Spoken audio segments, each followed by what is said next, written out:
Hello, you guys, and welcome. Thanks for joining me today. Absolutely. Hi there. So, can you all please tell me what your roles were in the film, starting with you? I was the co-director, editor, producer, everything, so many other things, caterer. So quite a few things, yeah. And Tyler and I are subjects in the film. We are a gay couple who got married in California on June 17th, 2008, which was the first day that couples could legally get married. And we're both from Mormon backgrounds, so sort of deal very directly with the issue of the Mormon Church being involved with passing that proposition. And so our story is sort of interwoven throughout the movie. And so the name of the movie is 8, the Mormon Proposition. Yeah. So can you tell me a little bit more about what the film is from start to finish? Well, originally Reed had set out to make a film about homeless youth in Salt Lake City who had been youth that had been kicked out of their houses by their parents because they were gay. And in the middle of this production, Proposition 8 kind of sparked in California, and we began to see the tie-ins between the political reasons these kids were on the streets and what was happening in California. And then on top of that, the Mormon involvement, the money that was dumping in. And Reed and I, and we all kind of brought a unique perspective to it because we all grew up in the Mormon culture. And so while the public wasn't really seeing what was happening behind the curtain in California, we kind of knew from the inside out what was going on, and so we decided to turn our cameras on it. If God puts in the scriptures that it's a sin to live that lifestyle, then he's not going to have them born that way. Your equality is an illusion. I can't believe that people could hate us this much. They don't even know us. Yes, you're taking away my rights! No one hates! Shame on the homosexual community! We know the voice of the Lord. When he wants us to do something, we know how to do it. Now, when you guys were first doing your documentary about the teens on the streets, you must have done research for that and prepared production and started to interview people. How far into that process before you realized, wait a minute, there's a bigger story here? Just like a month or two, because this was in summer 2008. And so summer 2008, June when gay marriage was legalized, and then Proposition 8 almost immediately was hurried and pushed through and put on the ballot for November. And so just, weeks into production, Reed picked up on Proposition 8, that it was going to be a hot topic, that it was going to galvanize not only the California community, but the Mormon community also. And so we decided to make the story bigger. And then once you started shooting, who's the first person you interviewed and went, wait a minute, Mormons are involved? What's going on here? How did that come about? Well, we knew, having grown up Mormon, when was that? That was late summer. I just knew, obviously a coalition of churches was involved. This is the first time the Mormon Church has gone into a state and overwhelmingly dumped money and power and lobbying into passing anti-gay laws. Hawaii was a big example of that almost a decade ago, and since then have done it state by state. And so we knew from the get-go that while the headlines may not read Mormon involvement until after the election, we knew beforehand, having grown up in the church, that it was definitely going to be prevalent. So then you started your search to get all the information that you could together for this film, and how did you guys become involved? So when we got married on June 17th, we went down to the courthouse, just the two of us, and we weren't able to have our closest friends and family there, and it was a media storm. And so there were several news clips and articles all over the internet, so my mom sort of put together anything she could find into a little YouTube video to commemorate that for her and to send it out to our friends and family.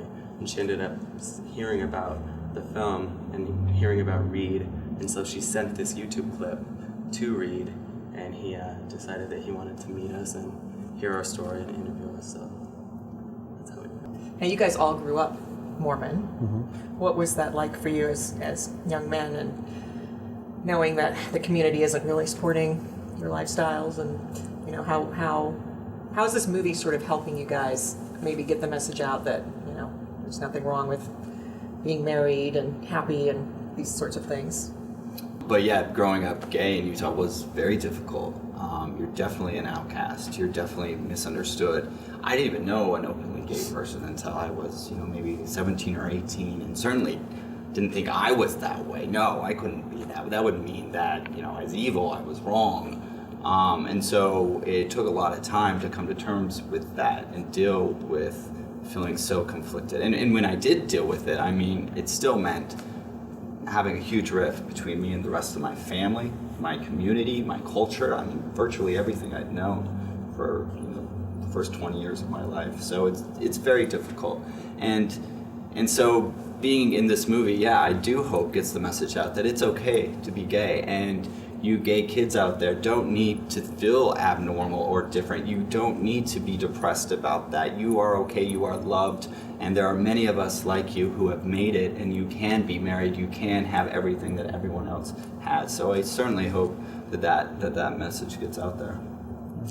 And when you guys first agreed to be in the movie, how did that work out? How did you all coordinate this whole following them? And well, Reed basically, who started the film and then brought me on after I did a news piece on Mormons and Proposition 8.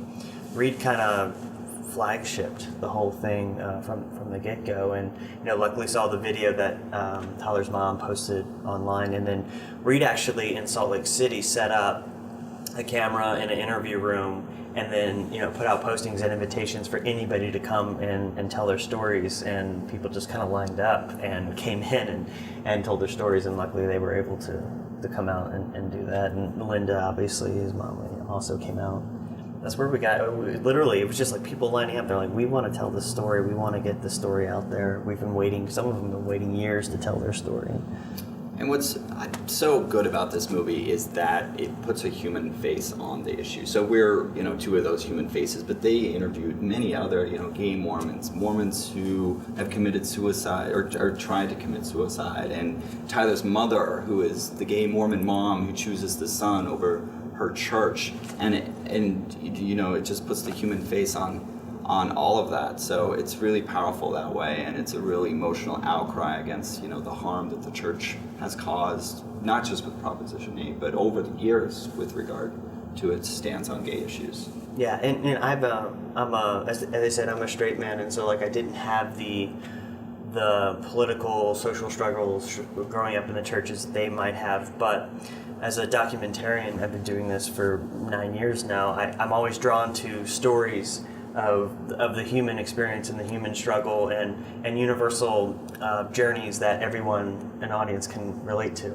And not only is their struggle one of love and one of passion and one of equality, which we all can relate to, but it's also one that kind of sheds a light on the legal standings on civil rights in this country. And so as a documentarian, I was immediately drawn to that. And the tithing that families give, were a lot of people surprised that their money was going towards this Proposition 8? Well, I think people were certainly astonished at the level of involvement of the Mormon Church. No one really knows how much the church itself put into the campaign, but the amount that individuals gave is known, and that amount, the Mormon members gave, amounts to between $20 and $30 billion. As much as 70% of the money that funded Proposition 8 came from Mormon individuals who were very much, encouraged, if not, required to give that level of money. So yeah, people, I think, were astonished. I talked to my little brother who is from Utah, and it's a bit of a bubble there, and he just saw it recently at another screening, and he was like, wow. He's like, I had no idea, because the movie walks you through the documents, it walks you through the evidence, all that they could obtain. There's a lot still that we don't know and hope will eventually come out, but the amount of evidence is overwhelming. And what can you do? But anyone can do it, sit back and be like, wow, and acknowledge what happened. It's really irrefutable. I was going to ask about those documents. How did you guys get your hands on 1,000 different documents? We had one would call a whistleblower from within the church headquarters who reached out to our main political expert in the film, Fred Carter, and you know, like a scene out of a movie, met him in this hotel bar and had this box and kind of like slipped it across to him, and he went through these documents, and it basically just outlined, you know, verse by verse, line by line, their whole entire plan of how they were going to underreport money to the IRS, on how they were going to have other churches front this for them, but they were going to be the bank, and down to having a secret PO box where all the donations would go to, so it couldn't be traced. And it was just this really detailed political plan. It was just everything you could hope for in a political investigation, kind of blowing the lid off of it. Was there an upside to doing this movie? Like any nice things that came out too? Like any nice moments that happened while you were shooting? I got to meet these guys. That's obvious. And they're amazing. I think one of the biggest upsides for us is to be a part of the Q&A sessions after each screening, and to meet everyone, but specifically, you know, 13, 14, 15-year-old gay and lesbian kids who come up to us with tears in their eyes and open arms for a hug, saying thank you. Now I know I'm going to get married one day too. Where giving them that hope and that leaving them with something has been mind-blowing for us. I mean, because the movie in the end does bring it around. I mean, they tell the story of what was done by the Mormon Church, which is very important because we need transparency and accountability for that, and we need to learn from our mistakes. We shouldn't have been caught off guard. We shouldn't have let that happen. But at the end, the movie ends on this message of hope, with people taking to the streets, because after Proposition 8 passed, it wasn't just in California, it was across the country. The people really banded together. I mean, that was just across the line for people, and we couldn't believe it had happened. And we rallied together, and we took to the streets, and were angry, and we vowed to fight. And so the message of the movie in the end is to remember that, remember how it felt. And we may have lost the battle, but we are not going to lose the war, and we are going to fight on. Mm-hmm. Excellent. That's a good message. What does it feel like to actually have your film on a big screen now and be in with the audiences watching? And it's again, it's really satisfying to see something that used to be on this little screen, in this dark room, to be in a big screen and to be with the audience who you made it for. This is for them, and it's for the people in the film, is for the audience, and to literally feel the ripple of emotion through the audience as they connect to stories on the screen really just pays off. That's what it's all about to me, is the audience and how they react to it. And so when you hear the sniffles in the audience, or you hear the laughter, or you hear the groans, that just justifies the last year and a half of my life. And what about you guys? Anything wonderful coming up in the future? Well, we're celebrating our 2-year wedding anniversary, and we're one of the lucky 18,000 couples from California that remains legally and validly married, which is pretty awesome. And actually, June 17th, it coincides with, and not coincidentally, very much intentionally so, the movie is releasing on sort of the anniversary of that wonderful date, and the movie's releasing to 17 different markets, 20 different cities, and simultaneously to video on demand, so people can watch it streaming in their homes through their cable provider or iTunes or Netflix. And all that's going to happen on June 18th, the day after our anniversary. So I think this is going to be a pretty exciting one. We're looking forward to that. Excellent, you guys. And we're all looking forward to seeing it too. Well, thank you for joining me today. Absolutely. Really appreciate it. Thank you so much. Thank you.